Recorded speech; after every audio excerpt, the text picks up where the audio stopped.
Hello అండి. ఇదైతే coding డీకోడింగ్‌లో second question అయితే మనం సాల్వ్ చేసేద్దాము. గైస్ మీరు ఒకసారి వింటే మీకు క్లియర్‌గా అర్థమైపోతుందనమాట. ఆలోచన చేయకుండా క్వెషన్‌లోకి అయితే వెళ్ళిపోదాం. ఇక్కడ హౌ మెనీ క్వెషన్ చదువుతున్నా. In the above arrangement each of which is immediately proceeded by a consonant and also immediately followed by a consonant అన్నాడు. ఓకేనా? మీరు క్వెషన్ని క్లియర్గా ఫస్ట్ చదివితేనే మీకు అర్థమవుతుంది, లేకపోతే ప్రాబ్లం అవుతుంది. ఓకేనా? ఇక్కడ ఏమన్నాడు, how many such a consonant are there in above arrangement. Consonants గురించి అడుగుతున్నాడు. హౌ మెనీ ఎన్ని కాన్సోనెంట్స్ ఉన్నాయి ఈ అబోవ్ అరేంజ్మెంట్లో, each of which is immediately proceeded by a consonant. ఈ కాన్సోనెంట్స్కి ఇమీడియట్లీ ప్రొసీడెడ్ అంటే ముందర proceeded, and also immediately followed by a consonant. ఈ కాన్సోనెంట్కి ఫాలోడ్ అంటే వెంటనే వచ్చేది. ఇక్కడ క్వశ్చన్ మళ్ళీ చూద్దాము. How many such a consonant are there in above arrangement. How many ఈ consonant each of which is immediately proceeded by a consonant and also immediately followed by a consonant.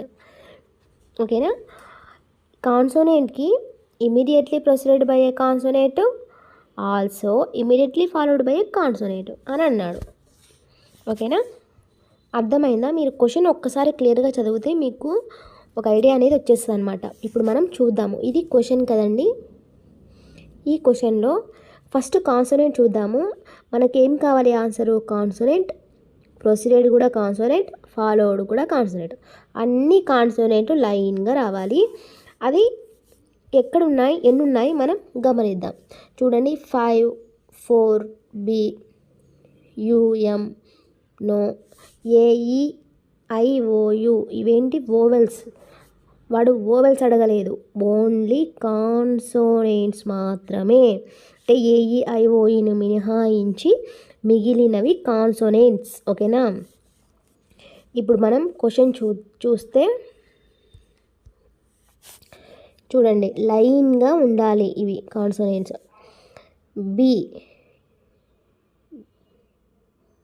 BUM, but U vowel కదా కాబట్టి రాదు. IA అంటే ఇవి vowels.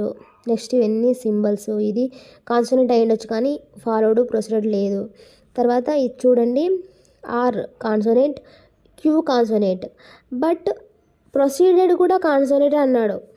కాబట్టి ఆర్కి proceeded ఏముంది? 2 ఉంది. 2RQ కాదు కదా. ఇప్పుడు ప్రొసీడెడ్ 2 ఉంది, ఫాలోడ్ Q ఉంది, రాంగ్ అవుతుంది అది. నెక్స్ట్ చూద్దాం, R ఉంది, తర్వాత Qకి ప్రొసీడెడ్ R ఉంది, తర్వాత Qకి ఫాలోడ్ D ఉంది.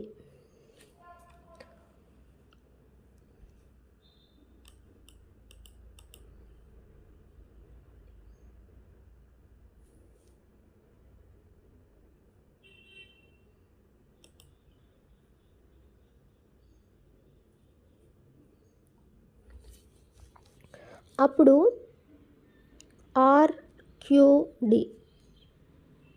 ఇది పాజిబుల్ అవుతుంది. ఓకేనా? నెక్స్ట్ చూస్తే తర్వాత ఈ R వరకు RQD క్లియర్ కదా. తర్వాత Q ఉంది. ఓకేనా? RQD ఇది ఫాలో అవుతుంది. నెక్స్ట్ వచ్చేసి D చూద్దాం. D ఉంది, D ముందర Q ఉంది, Q తర్వాత H ఇది కూడా ఫాలో అవుతుంది. తర్వాత H ముందర D ఉంది, D తర్వాత L ఉంది, ఇది కూడా పాసిబుల్ అవుతుంది. ఓకేనా? తర్వాత L తర్వాత O ఉంది. O ఏంటి? ఇది ఓవెల్, ఇది రాంగ్ అవుతుంది కాబట్టి అది పాసిబుల్ అవ్వదు. ఇప్పుడు వరకు అయితే మనం 3 అయితే చూసాం కదా. ఏవేవి? RQD, DH, QDH, DHL. ఇక్కడే 3 ఉన్నాయి చూడండి, ఇక్కడే 3.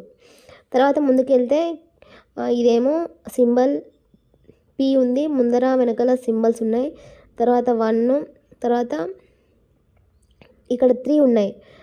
ఇది పాసిబుల్ అవుతుందా చెప్పండి? TEF పాసిబుల్ అవుతుందా? అవ్వదు. ఎందుకంటే ఈ అనేది ఓవెల్ కాబట్టి పాసిబుల్ అవ్వదు. ఫైనల్గా మనం పెట్టాల్సిన ఆన్సర్ ఏంటి గాయ్స్, మీరే చెప్పండి. మనం పెట్టాల్సిన ఆన్సర్ వచ్చేసి 3. ఓకేనా? ఇవి మాత్రమే 3 మాత్రమే పాసిబుల్ అవుతాయి. మీరు ఒకటే గుర్తుంచుకోండి, ఏంటంటే 3 ఆన్సర్ కదా. ఇక్కడ కాన్సోనెంట్ అంటే AEIOE తప్ప BCD, తర్వాత E అనేది ఓవెల్, తర్వాత ఎఫ్ కాన్సోనెంట్, B నుంచి Z వరకు AEIOE తప్ప అన్ని కాన్సోనెంట్స్. ఒకవేళ ఓవెల్స్ అడిగితే AEIOU ఓవెల్స్. నెక్స్ట్ డిజిట్స్ అంటే నెంబర్స్ 1 2 3 4 5 6 ఇవి డిజిట్స్. అర్థమైందా? సింబల్స్ అంటే ఇక్కడ ఉన్నాయి కదా, స్టార్ ఇది సింబల్, యాష్ సింబల్, ఇది సింబల్, ఇది సింబల్, ఇవన్నీ సింబల్స్ గైస్. మీరైతే ఇది ఒక్కసారి మీరు గుర్తుంచుకుంటే ఈ క్వశ్చన్స్ అన్నిటినీ చాలా అంటే చాలా ఫ్రాక్షన్ ఆఫ్ సెకండ్స్లో సాల్వ్ చేయొచ్చు. నెక్స్ట్ క్వశ్చన్తో మళ్ళీ ముందుకు వచ్చేస్తాను. Thank you very much. Bye.